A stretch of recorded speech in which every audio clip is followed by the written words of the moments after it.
1971, the Shah of Iran hosted one of the most extravagant events in history to celebrate the 2500th anniversary of the Persian Empire. Held in the ancient city of Persepolis, the event featured a luxurious tent city in the desert, an opulent banquet with rare delicacies, and a guest list that included royalty and leaders from 65 nations. While it was meant to showcase Iran's imperial glory, this celebration exposed a ruler disconnected from his people and struggling to maintain power. What unfolded next would forever change the course of Iranian history, and we will cover it in today's video. This is Lux Diaries. Before we continue, make sure you subscribe to our channel and hit the bell icon for more videos like this.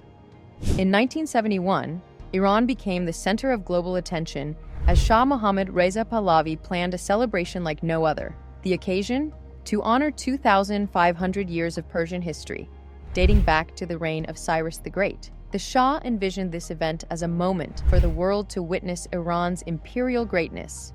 The backdrop was the ancient metropolis of Persepolis, firmly anchored in Persian history. This was a spectacle painstakingly created to highlight grandeur, not just any old function. Thousands of trees and flowering plants were imported, turning the dry land into a lush garden. And to make the area feel alive, 50,000 songbirds were flown in from Europe. But the hostile desert habitat proved merciless. Many of the birds perished. The challenges persisted from there as well. Native to the area, toxic snakes and scorpions had to be taken out to guarantee guest safety. Then massive amounts of pesticides were sprayed across the region, even revealing species previously unknown to science. To maintain the illusion of grandeur, the Shah enlisted teams of international experts, including botanists, landscapers, and zoologists, to meticulously craft the temporary oasis. These efforts extended beyond aesthetics. Some historians believe the event was as much a show of technological capability as it was cultural pride.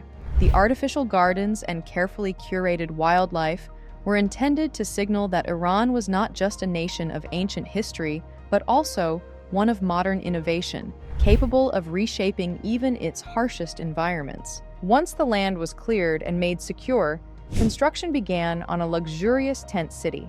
French designers were brought in to create air-conditioned tents that combined Persian style with European elegance. Each tent was fully furnished, featuring bedrooms, sitting rooms, bathrooms, and kitchens staffed by servants ready to cater to every need.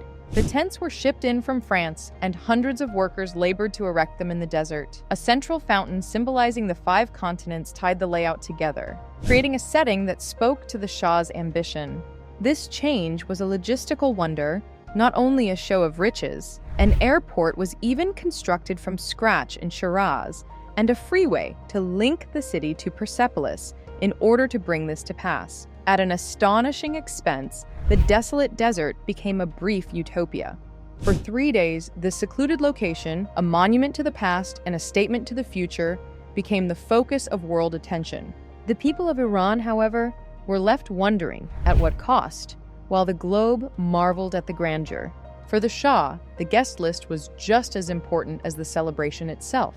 He envisioned an event that would bring together the most influential figures on the planet, and he succeeded in gathering a lineup that looked like a who's who of global leadership. 65 countries were represented by their top leaders, including kings, queens, princes, presidents, and prime ministers.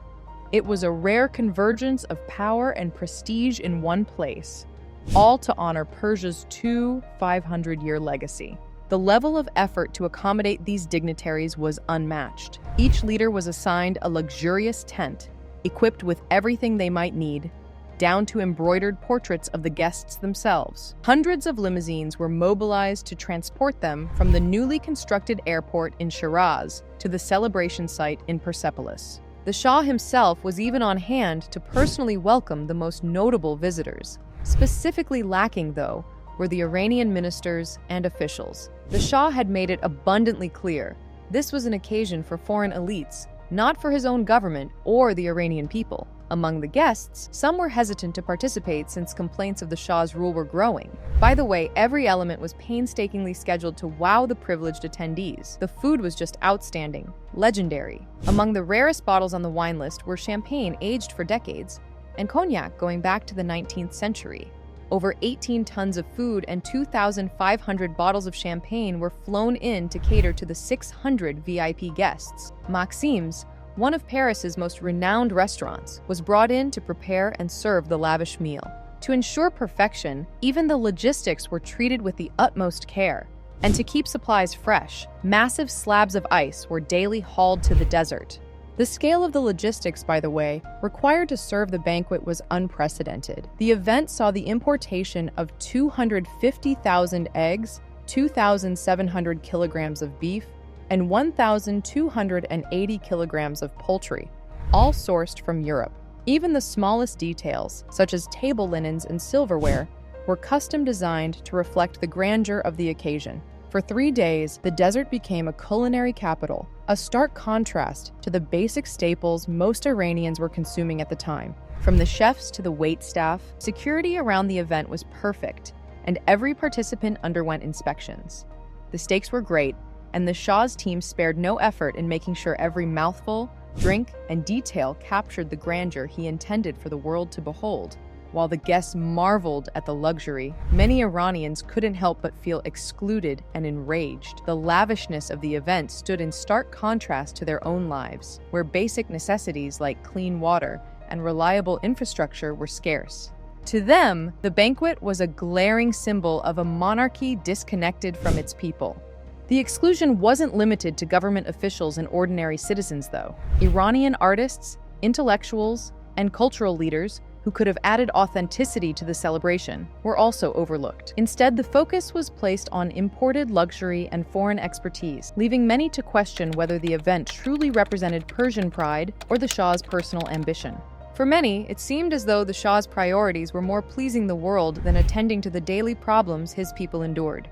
To exacerbate the annoyance, the event barely represented Iranian people or culture. Not only were government leaders noticeably absent, but the people who had created the legacy of their nation were also left out of the festivities. And although public animosity for the Shah had been mounting for years, this incident served as momentum. Many came to see that their king prioritized grandeur over leadership, disconnected from the hardships of his people. But for the Shah, this event was more than just a memorial of the past. It was a well-planned exhibition to confirm his interpretation of Iran as a contemporary nation. He considered it as a chance to recover Persian Empire pride and present his leadership to the world. From the regal tent city to the opulent dinner, every element was meant to highlight power, riches, and cultural legacy. But still, the reality of Iranian life presented a quite different picture. The nation was struggling with pervasive poverty and systematic inequality, even if the Shah claimed development. So globally, reporters started to examine the Shah's activities and wonder if the expenses could be justified. And with time, criticism from within Iran grew louder. Ayatollah Khomeini, an exiled cleric, labeled the event the Festival of Satan, amplifying the voices of those who saw the celebration as a betrayal of Iranian values. This discontent wasn't confined to whispers or passive frustration. It began to take shape as organized resistance. Political parties and opposition groups found common ground in their criticism of the Shah's regime. The celebration became a symbol of everything wrong with his rule: extravagance, repression, and a lack of connection to the Iranian people. The seeds of revolution were no longer dormant. The wheels of change had been set in motion, and the countdown to the fall of the monarchy had begun. Opposition groups, from students to political activists, began organizing more openly. Protests erupted, and criticism of the monarchy spread across the nation. Ayatollah Khomeini's messages, calling for an end to the Shah's regime, resonated deeply with the people. On the other hand, the Shah's attempts to regain favor, including public apologies for his excesses, seemed to have come too late. The disconnect between ruler and ruled was severe.